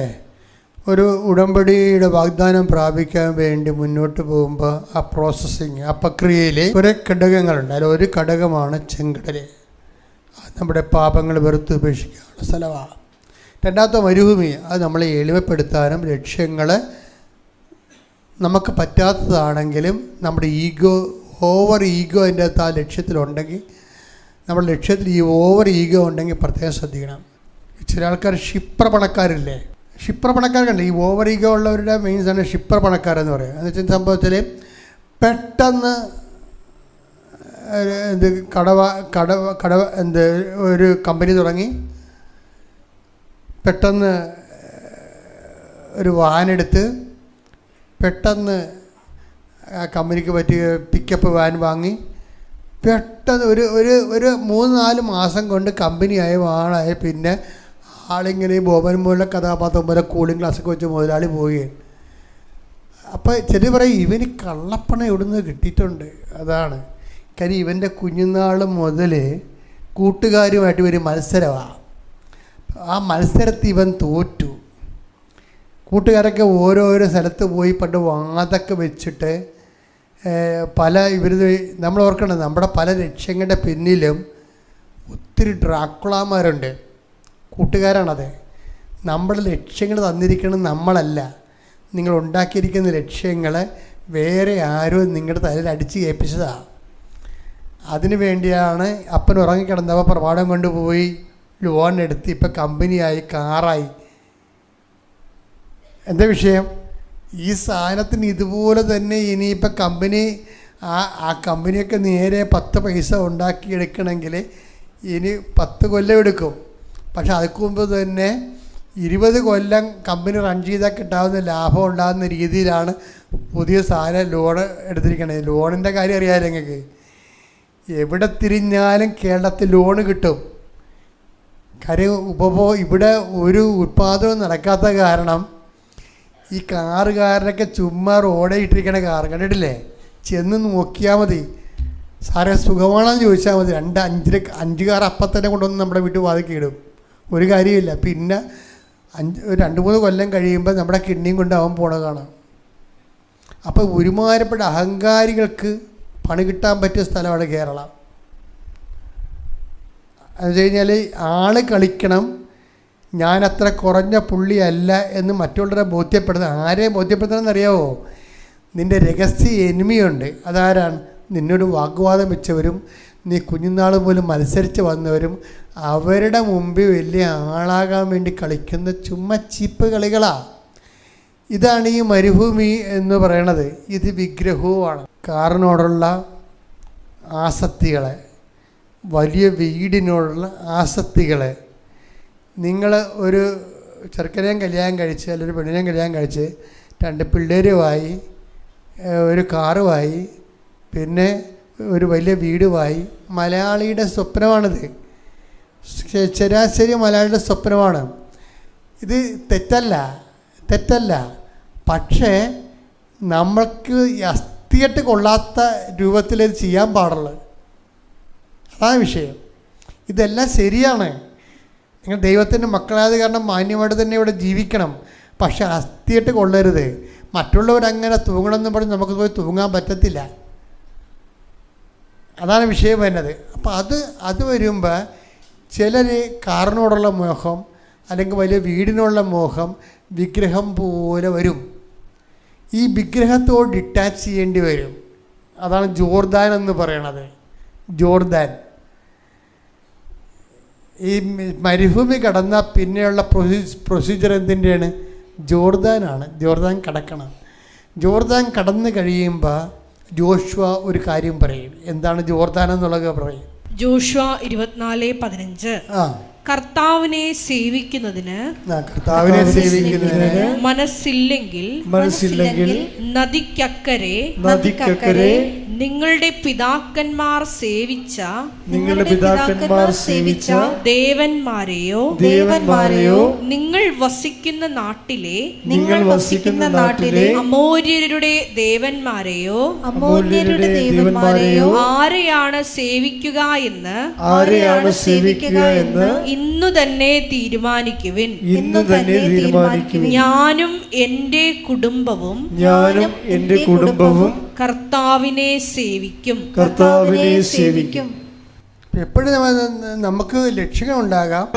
ലക്ഷ്യം വിഗ്രഹമായി മാറരുത്. ജോർദാൻ കടന്നാൽ ലക്ഷ്യങ്ങളുടെ മേലിൽ അത് നടന്നില്ല എങ്കിൽ നമ്മൾ ഡിറ്റാച്ച് ചെയ്യണം. അതിന് അത് കർത്താവ് തിരുമനസ്സാകണത് എപ്പോഴാണ്, അപ്പം നടന്നാൽ മതിയെന്ന്. നിങ്ങളുടെ ജീവിതത്തിൻ്റെ ഭൗതിക സാഹചര്യങ്ങളുടെ മേൽഗതികളാണ്. അത് കർത്താവ് തിരുമനസ്സാകുന്നവരെ ഞാൻ സാവകാശം പിടിക്കും. അല്ല ഇടിച്ചോ പിടിച്ചോ എന്ന് പറഞ്ഞ് മറ്റുള്ളവരെ കാണിക്കാൻ വേണ്ടി അവിടെ ഇവിടെയും പോയി ലോൺ എടുത്ത് കിഡ്നി പണയം വെക്കരുത്. അത് വിഗ്രഹമാണ് സംഭവം വർക്ക് ചെയ്യണത്. അപ്പോൾ ഞാൻ ഇങ്ങനെ പറയുന്നുണ്ടെങ്കിലും ചില ആൾക്കാർക്ക് പറഞ്ഞാൽ മനസ്സിലാകത്തില്ല. കാര്യം ജഡത്വം തലക്കടിച്ചിട്ടുള്ള ആൾക്കാരോട് നമ്മൾ കാര്യം അവർക്ക് പറ്റത്തില്ല. പ്രാന്തന്മാരോട് പറഞ്ഞാൽ വല്ലവർക്കും മനസ്സിലാകുക? ഒന്നും മനസ്സിലാകത്തില്ല. പ്രാന്തന്മാരെ തല്ലിയാൽ മനസ്സിലാകുക? അത് മനസ്സിലാകത്തില്ല. അത് ആ വർഗ്ഗം അങ്ങനെയാണ്. അപ്പോൾ ചില ആൾക്കാരോടൊക്കെ ഈ ദൈവികമായ കാര്യം തലപ്പോകത്തില്ല അവർക്ക്. അപ്പം അങ്ങനെ വരുമ്പോൾ എന്താ പെങ്ങന്മാർ കെട്ടാതെ വീട്ടിൽ നിന്നിട്ട് അവസാനം അപ്പനും നോക്കണില്ല, അമ്മയും നോക്കണില്ല, ആങ്ങളുടെ ഇങ്ങനെ അവൻ ചെത്തി മിനുങ്ങി അവൻ വേറെ പെണ്ണുങ്ങളുടെ നടക്കുകയാണ്. അപ്പോൾ എന്ന് പറയുമ്പോൾ അവരെന്ത് ചെയ്യും? അവരുടെ ജീവിതം അന്താരാളത്തിലാകും. നമ്മുടെ ഉത്തരവാദിത്തങ്ങൾ നിൽക്കുമ്പോൾ ചില ആൾക്കാർ ഇത്തിരി സഹിച്ച് ഉത്തരവാദിത്തം നോക്കിക്കൊണ്ട് പോകും. അതെല്ലാം ഉടമ്പടിയുടെ ഒരു ഭാഗമാണ്. ഇതുകൊണ്ട് നമ്മൾ ഉടമ്പടിയിൽ വരുമ്പോൾ ദൈവം എല്ലാ മേഖലകളിലും നിനക്കാവശ്യമായ കാര്യങ്ങൾ തരികയും നിന്നെ സന്ധിക്കുകയും നിന്നെ നിലനിർത്തുകയും വാഗ്ദാനം നാട് പ്രാപിക്കുകയും ചെയ്യും. പക്ഷെ ആ പ്രൊസീജിയറിൽ ഇവിടെ നീ കടന്നു പോകണം. അപ്പോഴാണ് ദൈവം ഗുണനിലവാരമുള്ള ഉടമ്പടി എന്ന് പറയണത്. എണ്ണത്തിൽ കൂടുന്ന ഉടമ്പടിയേക്കാൾ ഉപരി ഗുണനിലവാരമുള്ള ഉടമ്പടി. അവസാനത്തെ എന്താണെന്ന് വെച്ചാൽ ജെറീക്കോയാണ്. ജെറീക്കോയാണ് അവസാനത്തെ പ്രൊസീജിയർ. ജെറീക്കോ നമ്മൾ യുദ്ധം ചെയ്യേണ്ട കാര്യമില്ല. ജെറീക്കോ എന്താ പറയണത്? ജെറീക്കോയുടെ ചുറ്റും ചുമ്മാ നിങ്ങൾ നടന്നാൽ മതി, കോട്ട ഞാൻ പൊടിക്കുമെന്നാണ് പറയണത്. അവസാനം മാത്രമാണ് ദൈവം ഇടപെടണത്. നമ്മൾ ജോർദാൻ കടന്നു കഴിഞ്ഞ് ജോർദാൻ്റെ പ്രൊസീജിയർ കഴിഞ്ഞാൽ പിന്നെ ബാക്കിയെല്ലാം ദൈവം ചെയ്യേ. അതാ കർത്താവ് നിങ്ങൾക്ക് വേണ്ടി യുദ്ധം ചെയ്യും, നിങ്ങൾ മൗനമായിരുന്നാൽ മതി. ഇത് ദൈവത്തിൻ്റെ യുദ്ധമാണെന്നൊക്കെ പറയുന്നില്ല. അപ്പോൾ അതിനടുത്ത് 2 ദിനവൃത്താന്തം 20:15 യഹസീയേൽ പറഞ്ഞു, യൂദായിലും ജെറുസലേമിലും വസിക്കുന്നവരും യഹോഷാഫാത്ത് രാജാവും കേൾക്കട്ടെ. കർത്താവ് നിങ്ങളോട് അരുളി ചെയ്യുന്നു, നിങ്ങൾ ഭയപ്പെടേണ്ട. നിങ്ങളല്ല ദൈവമാണ് പൊരുതുന്നത്. നാളെ അവർക്കെതിരെ പുറപ്പെടുക. ഇത് ഉടമ്പടിയുടെ ഒരു 4-ാം ഘട്ടമാണത്. 1-ാം ഘട്ടം ചെങ്കടൽ, 2-ാം ഘട്ടം മരുഭൂമി, 3-ാം ഘട്ടം ജോർദാൻ. ചെങ്കടലിൽ പാപങ്ങൾ ഒഴിവാക്കുന്നു നമ്മൾ, മരുഭൂമിയിൽ നമ്മൾ എളിമപ്പെടുന്നു, ജോർദാനിൽ നമ്മൾ വിഗ്രഹങ്ങളെ ഒഴിവാക്കുന്നു. ഓവർ അറ്റാച്ച്മെൻ്റ് ആരോടാണ്? അതെല്ലാം മാറ്റുന്നു. ബാക്കിയുള്ള 4-ാമത്തേത് എന്താണ്? ജെറീക്കോയാണ്. ജെറീക്കോ യുദ്ധം ചെയ്യണത് ആരാണ്? ആരും യുദ്ധം ചെയ്യുന്നില്ല. വാഗ്ദാന പേടകവുമായി അവർ ജെറീക്കോ ചുറ്റും സഞ്ചരിക്കുകയുള്ളൂ. ജെറീക്കോ താനേ പൊടിയാണ് ചെയ്യണത്. Not by merit but by grace.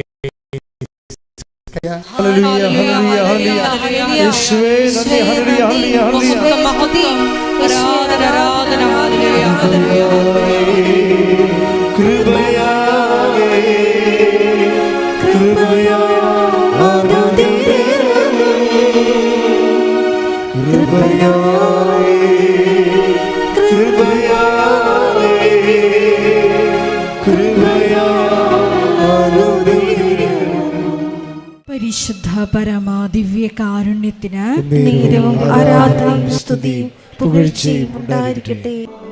കർത്താവേ, നിന്റെ വിശുദ്ധ പൗരോഹിത്യത്തെ മഹത്വപ്പെടുത്തണമേ.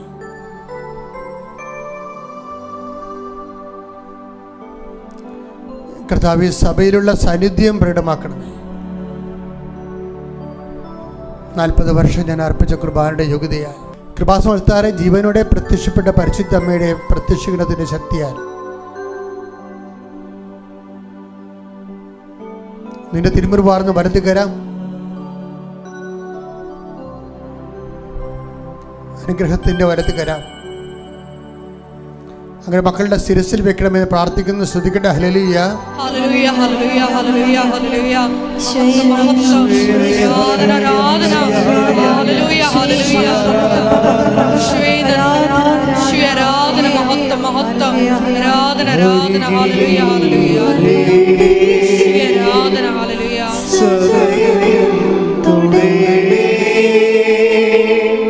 സുഖമായി എന്റെ ഉള്ളം ഒരിക്കൽ വരെ സദയം തുണേ സുഖമായി എന്റെ ഉള്ളം. അച്ഛനോട് ചേർന്ന് പ്രാർത്ഥി. കർത്താവായ ദൈവമേ, കർത്താവായ ദൈവമേ, ഉച്ച ഉള്ളങ്കാൽ വരെ മുതൽ ഉള്ളങ്കാൽ വരെ കർത്താവിന്റെ രക്തം പടരട്ടെ. കർത്താവിന്റെ രക്തം പടരട്ടെ. എല്ലാ കോശങ്ങളിലും എല്ലാ കോശങ്ങളിലും പേശികളിലും അസ്ഥിക്കുഴകളില് അസ്ഥിഞരമ്പുകളില് ശരീരകോശങ്ങളില് എല്ലാ കോശങ്ങളിലും ആന്തരിക അവയവങ്ങളിലും കർത്താവിന്റെ രക്തം പടരട്ടെ. കർത്താവിന് ഉന്നതമായ നാമത്തിൽ സഭയുടെ അധികാരത്തിൽ കുരിശിന്റെ അടയാളത്തിൽ ദൈവത്തിന്റെ ശക്തിയാൽ മാരക രോഗങ്ങൾ തീരാവേദികള് യേശുവിന്റെ നാമത്തിൽ മാറിപ്പോകട്ടെ. ശ്രദ്ധിക്കട്ടെ. ഹല്ലേലൂയ, ഹല്ലേലൂയ, ഹല്ലേലൂയ, ഹല്ലേലൂയ, ഹല്ലേലൂയ. യേശുവേ നന്ദി. ഹല്ലേലൂയ, ഹല്ലേലൂയ, ഹല്ലേലൂയ. നാമത്തെ ആരാധനയിലൂടെ വീണ്ടും വീണ്ടും മഹത്വപ്പെടുത്തണമേ. Hallelujah, hallelujah. സദയം തുണേ സുഖമായി എന്റെ ഉള്ളം ഒരിക്കൽ വരെ സദയം തുണേ സുഖമായി എന്റെ ഉള്ളം. മക്കളെ, ജോലിയില്ലാത്തവര് ഭവനരഹിതര് പരീക്ഷ എഴുതാൻ പോകുന്നവര് നല്ല റിസൾട്ട് പ്രതീക്ഷിക്കുന്നവര്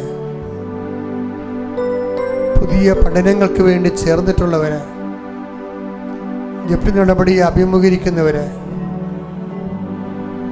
യാത്രയ്ക്ക് ഒരുങ്ങുന്നവര് ഈ ആഴ്ച ചെയ്തു തീർക്കേണ്ട ജോലികളെ കണ്ടുമുട്ടേണ്ട വ്യക്തികൾ തീർക്കേണ്ട ഉത്തരവാദിത്തങ്ങളുടെ മേലെല്ലാം ദൈവത്തിന്റെ കൃപയുണ്ടാകാൻ വേണ്ടി ശ്രദ്ധിക്കട്ടെ. ഹല്ലേലൂയ, ഹല്ലേലൂയ, ഹല്ലേലൂയ, ഹല്ലേലൂയ. മഹത്വം, മഹത്വം. ആരാധന, ആരാധന. ദൈവപിതാവേ നന്ദി, ദൈവപിതാവേ മഹത്വം, ദൈവപിതാവേ ആരാധന. ഹല്ലേലൂയ, ഹല്ലേലൂയ.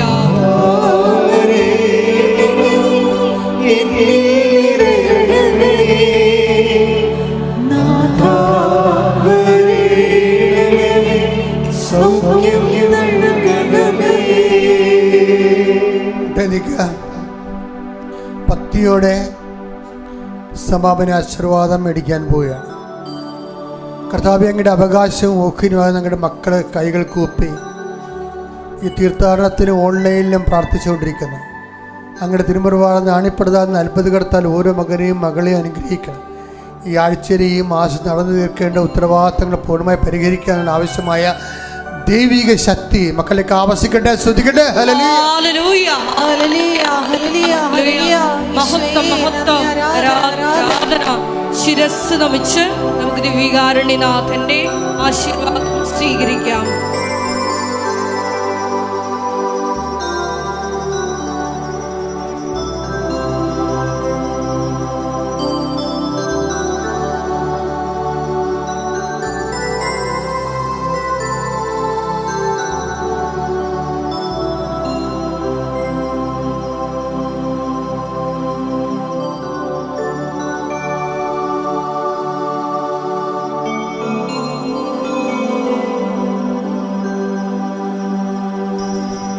പരിശുദ്ധ